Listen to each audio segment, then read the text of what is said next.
All right. Thanks everyone for coming out tonight. I'm Michael, event host here at RJ Julia. We're joined tonight by Lary Bloom. From the show of hands earlier, I thought everyone here is for you. Only one person in the back for me, and I think that was a joke. Lary Bloom has been a columnist for the New York Times, Connecticut Magazine, the Miami Herald, and the Hartford Courant. The editor of the Current Sunday magazine for more than 30 years. He published the work of hundreds of writers. When it came his time to retire, Bloom decided he wanted to remain in the real world among all kinds of people. He wanted to do that in New Haven. 7 years after moving to East Rock, he found that New Haven is a great place to retire. In the new book, I'll Take New Haven, Bloom invites readers along on a first fretful climb up East Rock, encounters with fellow Vietnam vets, into early hours set aside for seniors at Stop and Shop. I think I heard something about that on an interview also that I was watching earlier. Including also adventures at the dog park. The book is a collection of essays he mostly originally wrote for the New Haven Independent, published by Antrim House, and just released this October 14th, just a couple of weeks ago. So turn the time over to Lary. Oh, thank you, Michael.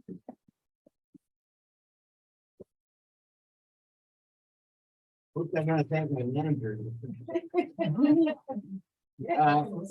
And I can you hear back there? Oh, that's too bad. No, I want to thank you all for coming. I mean, it was a rainy day today, and for me, I would have. But here you are, and I see there's so many special people here. I don't want to single anyone out, but I will embarrass Erica Rudolph back there because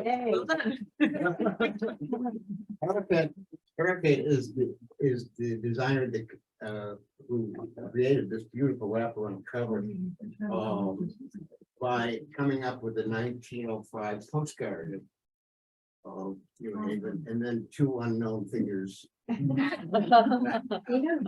My co-author Luca says his regrets, and we thought about he did want to come. He wants to come everywhere that we go,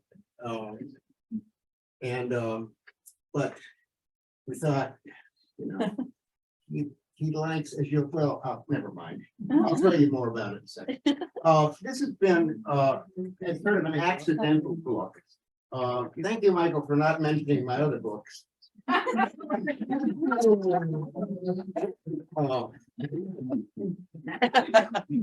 But this one, the story behind it is that I had been doing these occasional essays for the New Haven Independent, as Michael mentioned, before he didn't mention my books. I was gonna let you and then I had lunch with Paul Bass, the wonderful editor of the New Haven Independent, and I said I think I would like to write a book about retiring in New Haven, because there are three stages of life, as Lee Jacobus and I just were discussing. Lee, where are you? Here. Oh, there you are. Yeah, there's three stages, as we all know. There's youth, there's middle age, and there's, you look good. I'm in the latter. And so theoretically, other than Malibu and a lot of fancy places and expensive places, there were a lot of places we could have gone. We were happy in Chester. We loved Chester. But there was a certain because of the community, and so we're looking, but we felt that we didn't need that space, that huge amount of space that we had, and we also wanted to continue the idea of community, which we got in Chester, and we found it in New Haven. Even though, in Chester, correct me if I'm right, please, Peter. There is a crime wave in Chester once a decade, somebody steals a loaf of bread from, right? It's no more than that, right? Oh, there was a murder in a home, but in New Haven, of course, it's a different story, but you don't know, New Haven's a city. It has a lot of difficulty, but it has a tremendous cultural center. And that's what kind of drew us. What surprised us was the amount of intimacy that we found there, because Condé Nast had listed it as one of the 10 coldest, unfriendliest cities in America. But what are they? And we found it was just the opposite. Even though when we slip on the ice, 4 out of 5 people simply step over. Okay, so I'm going to read the first major piece in the book, which is sort of tells you the idea of this and how it came to be, or what we found, because it was, where were our discoveries? Our discoveries, Sue and I, had daily discoveries, a lot of them on the sidewalks and in the cafes. The things that we learned simply from encounters, daily encounters with people of all ages. And that was the other thing, the diversity that we saw, and I'll get to that in here. This piece is called Sidewalkers, and you'll get a chance a little bit later to ask questions, to hurl insults, whatever you like to do. But again, thank you so much for coming. It's so great to see all these faces, friends, people I've known for a long time, and a few people they hired to come in here. Okay, Sidewalkers. One early spring day, while finishing a walk around the block, I came across a woman about my age with a cane, backpack, an expression that said, "Let's have a chat." She nodded toward the pup on my leash, and as most foot travelers, was eager to pet little Luca, fluffy Italian water dog. While she did so, I resumed my hobby of digging for New Haven gold, defined here as a pedestrian's daily discovery and illumination. It's a habit. I meet a fellow walker, and the questions fall out of my mouth. "Walk here often?" I said, though it sounded a bit like a pickup line. "Yes," she said, "I love this neighborhood. You meet so many interesting people." However, she didn't specify whether I was one of them. I said, "Tell me, what street do you live on?" "Oh, I don't. I used to live here in the city, very near this spot, actually, but I've been in Wallingford for years. I just come back here whenever I care to take a walk." Well, dear reader, you may be relieved to know that I did not pry further, did not ask, "If you love it here, why did you leave it?" The woman turned the conversation to a neighbor's yard. As almost all walkers in this vicinity, she had stopped to observe Orange Street's top tourist attraction, a house with no lawn. "It's gorgeous," she told me. "I wish more people had the taste and guts to do this." "Yes," I said, but didn't add that when the homeowner next door, a retired Yale professor of archaeology, first dug up her grass many years ago and planted nothing but flower beds, she heard complaints from local landscape purists. "It's a bit of a neighborhood metaphor," I said. "In New Haven, life as we expected is often upended by, among darker things, in-your-face beauty, innovation, and by people who have lived long enough to know it's a fool's errand to please everyone else when you don't please yourself." Soon, the woman was ready to continue her walk and said, "Perhaps we'll meet again." "I'll be back, that's for sure." The sidewalk in our city, the path to illumination. On pleasant and subpar weather days, they are packed with humanity. Sometimes Luca and I sit on the front stoop and watch it all go by, and I try to explain to him the context of living in a section of the city called East Rock. Look, Mr. Muffinhead, one of the pup's nicknames.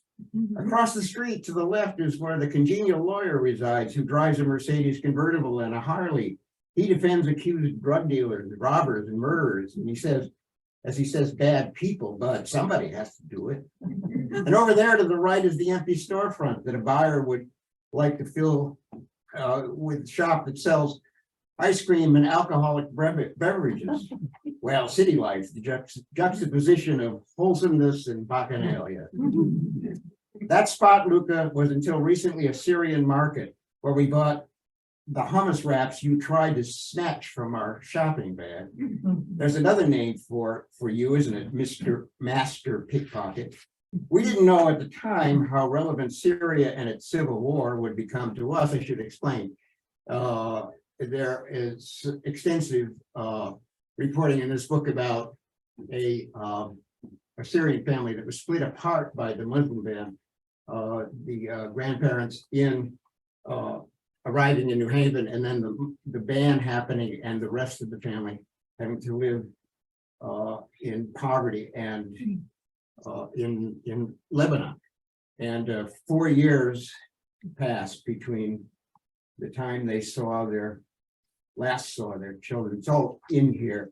And as I said earlier, if you buy the book, if you buy 100 copies, you get a discount. But that's one of the things that's in here. Well, puppy, don't look at me like that. Life is complicated. I'll explain more later. For now, understand the diversity of this place.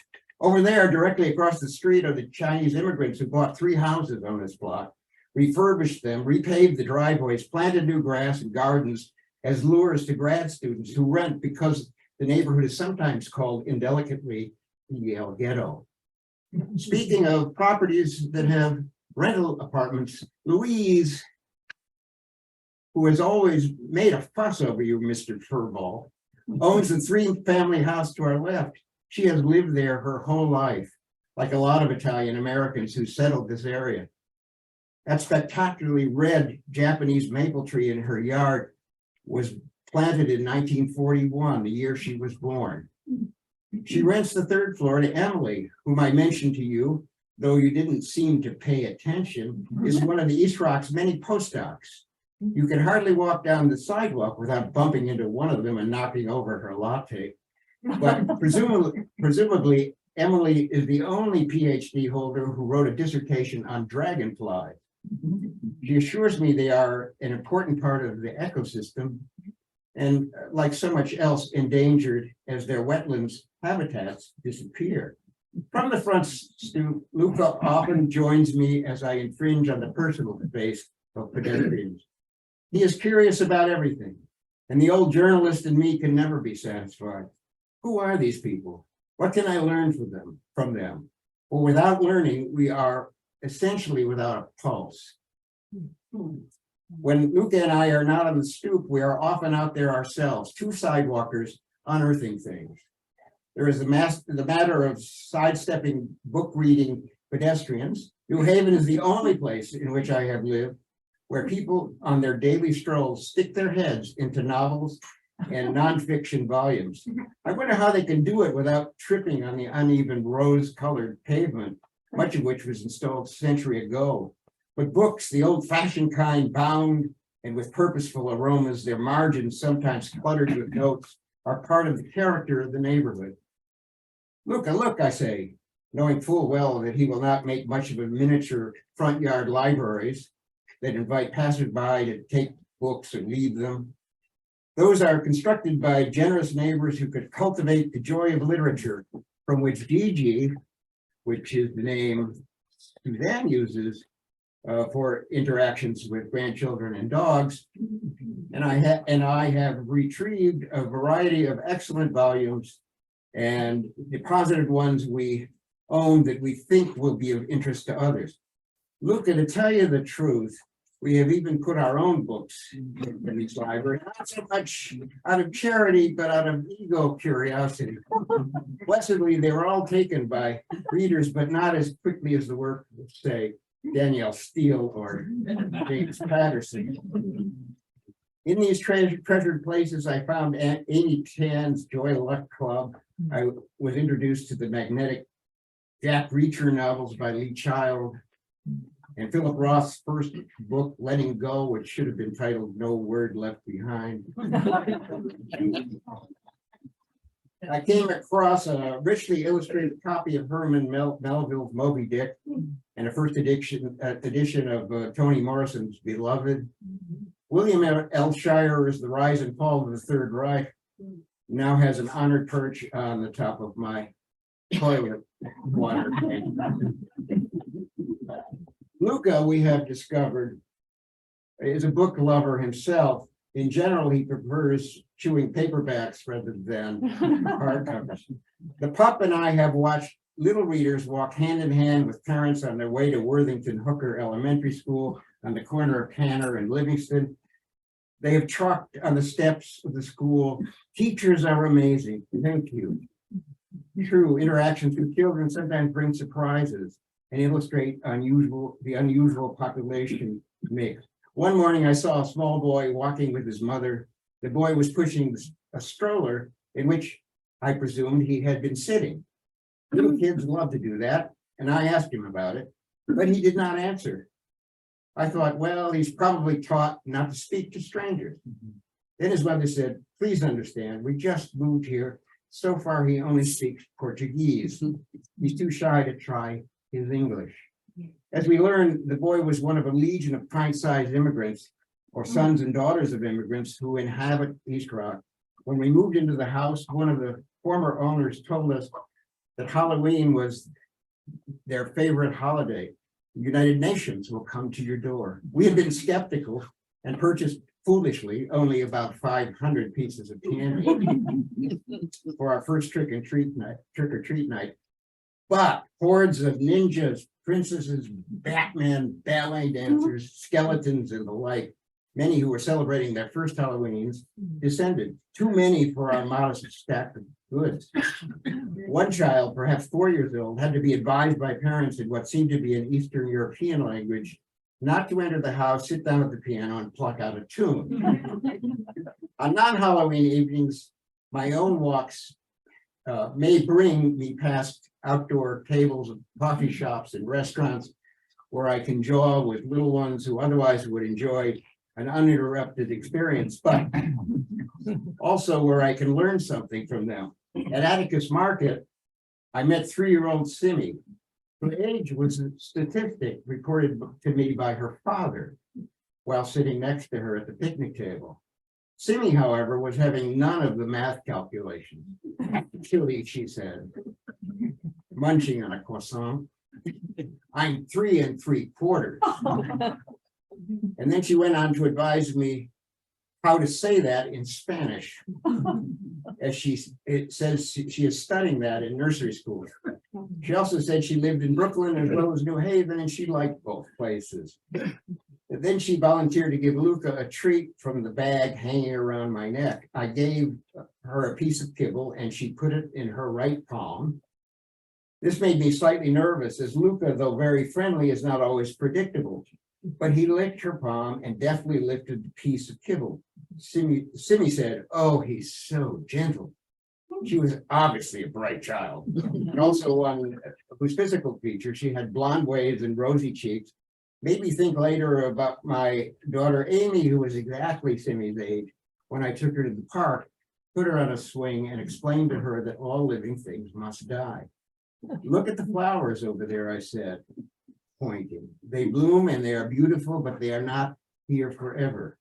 And then I broke the news that her mother had died in the hospital, though it didn't get to the particulars of a brain aneurysm.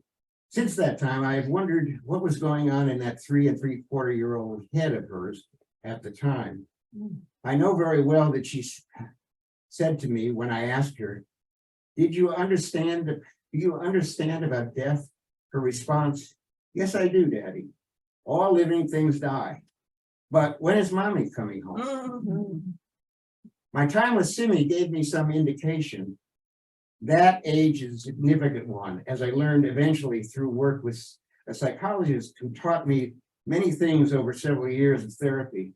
It is just at the point where the bonding between mother and child is complete, when trust is firmed up, when loss is understood but not grasped, just at the point when a young life, when the surviving parent can respond in an enlightened way or in a way that further complicates the child's life.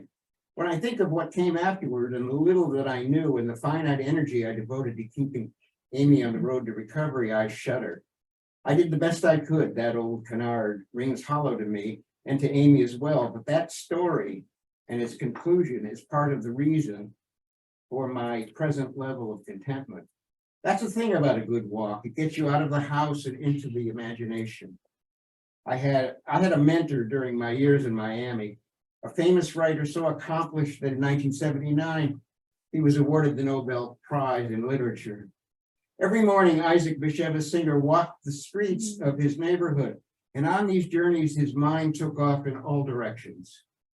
It was on his walks there and other places where he lived, New York City and various places in Switzerland, after emigrating from Poland in 1935, where he discovered, among many others, the complex characters named Yentl and Gimple the Fool and the broken and uncivil Holocaust survivors in the novel Shadows on the Hudson. He told me that on the hour of on those walks, the hour on his walks was his connection to both life as he knew it and life as he interpreted it. He died in 1991, but I think of him on these walks not only because it influences my own approach to work, but because I see that spark of imagination, even relatively frivolous things, though eating is not a frivolous enterprise.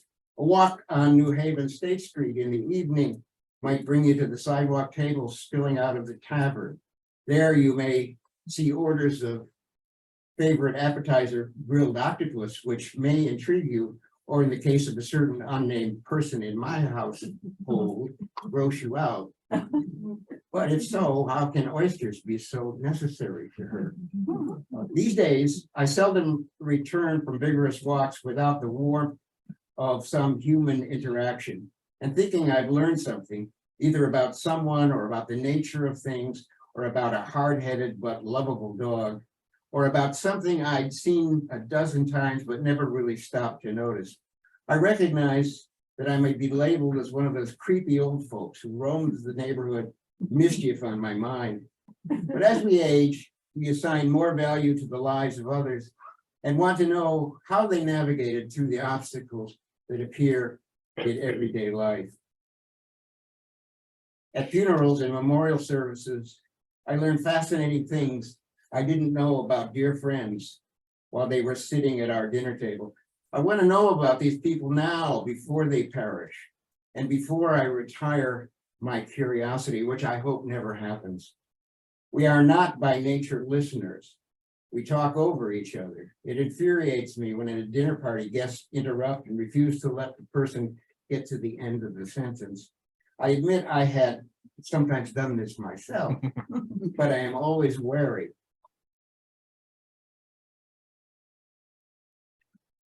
Writers notice everything: the cigar stubbed out in the street, the color of the lipstick left on the martini glass, the body language that may betray the spoken word. And sometimes it takes a while to understand the truth, such as the sign in the neighbor's yard: flying lessons, by appointment only. For months, I thought it might be serious until I finally noticed the broom handle.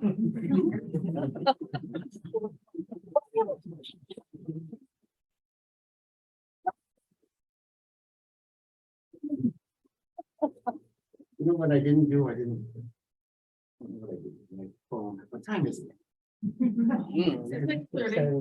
Okay, so I'll do one more and then open it up for.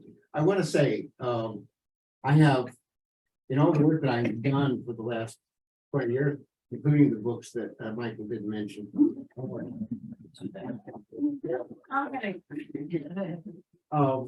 Well, they're all listed here. I hope you understand. I'm just making fun. It's 8, right? It's something like that. Yeah. I've had the advantage of having a wonderful editor, many wonderful editors, but the first editor I have is the one I live with. my wife Suzanne, and I want to.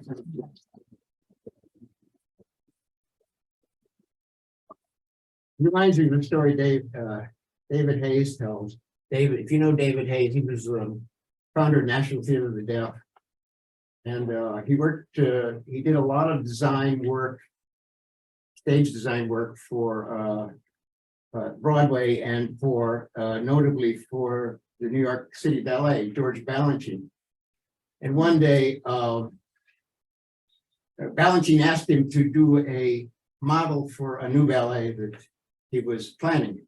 And David did a lot of work on it, came back, brought the model, and watched as Balanchine looked it over. He looked at it, David, he said, "This is so beautiful. Tell me, what's it for?" You know, this is sort of the kind of editor that everyone needs, you know. What are you thinking?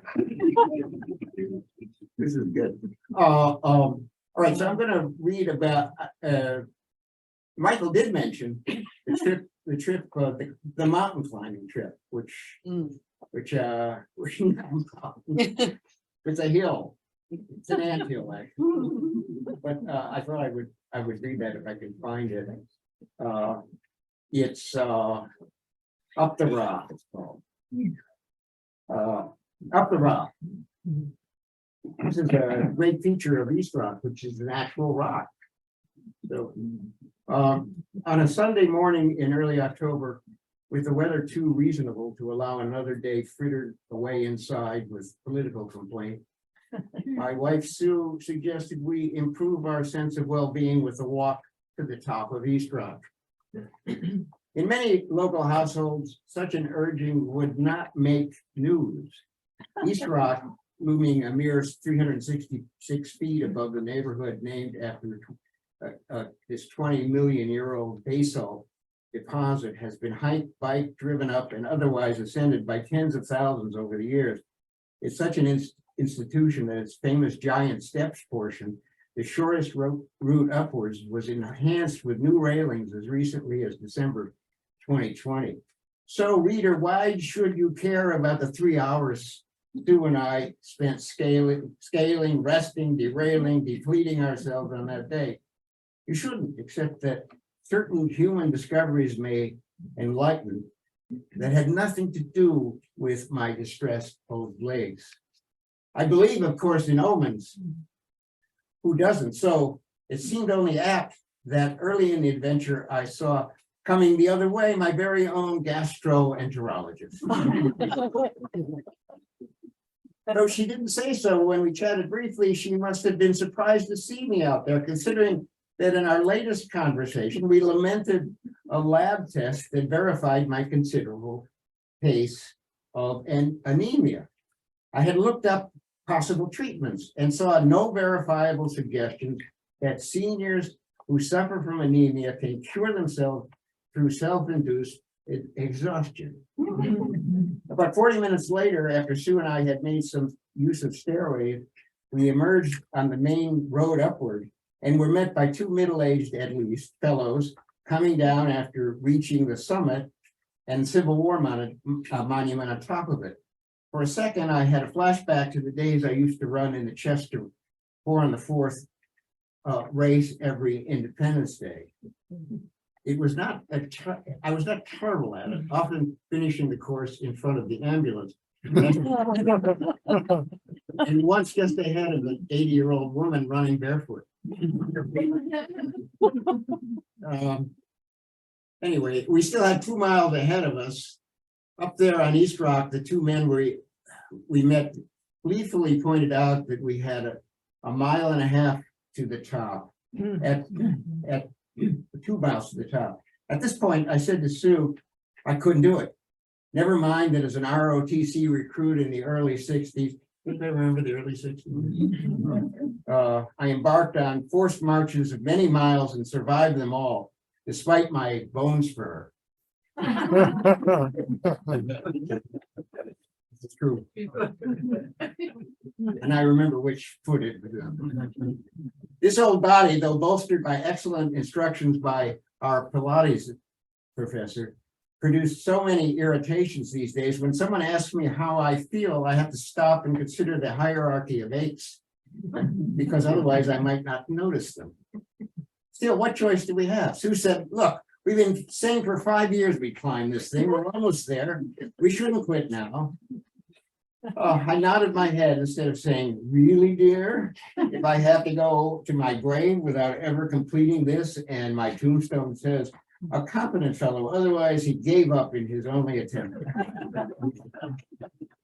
We persisted, though stopped at a point where the rock once again shot straight up, and Sue pretended for the sake of a photograph to be a rock climber. I posted the photo on Facebook, and within minutes some friend warned that she had stuck her hands in poison ivy. 90 minutes after we had started, we reached the top.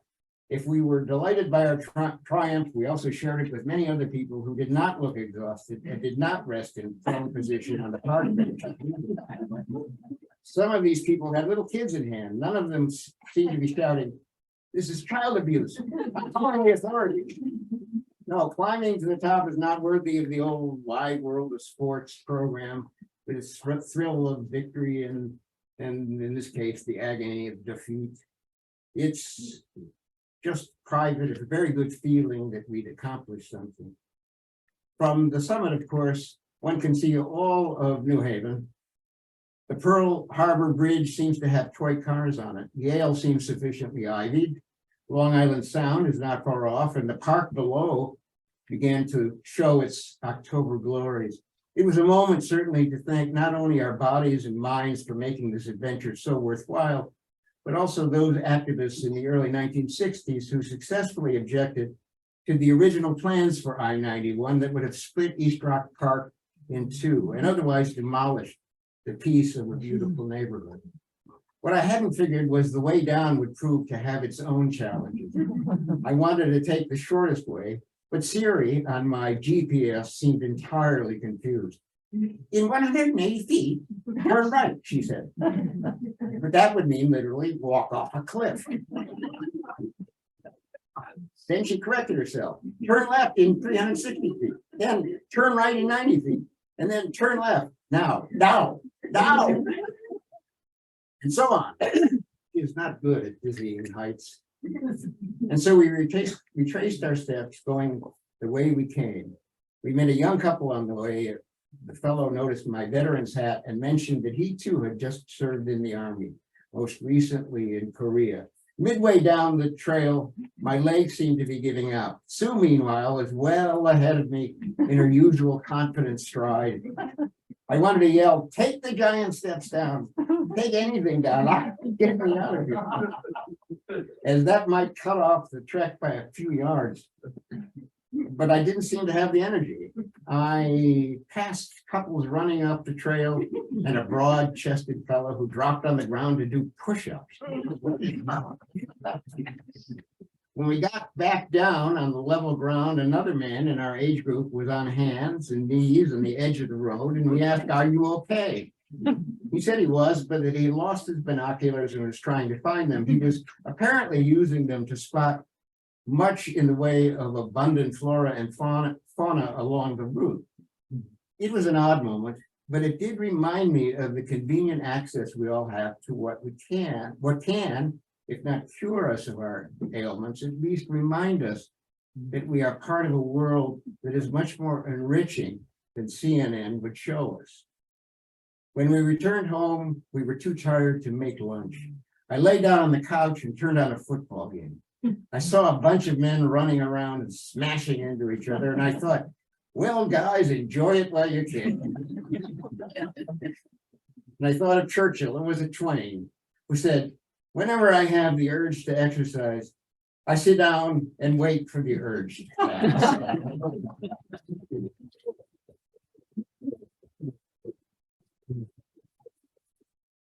We have a few minutes for thank you. So Yeah, you want to do a couple of questions? yeah, a couple of questions. Anybody questions, insults?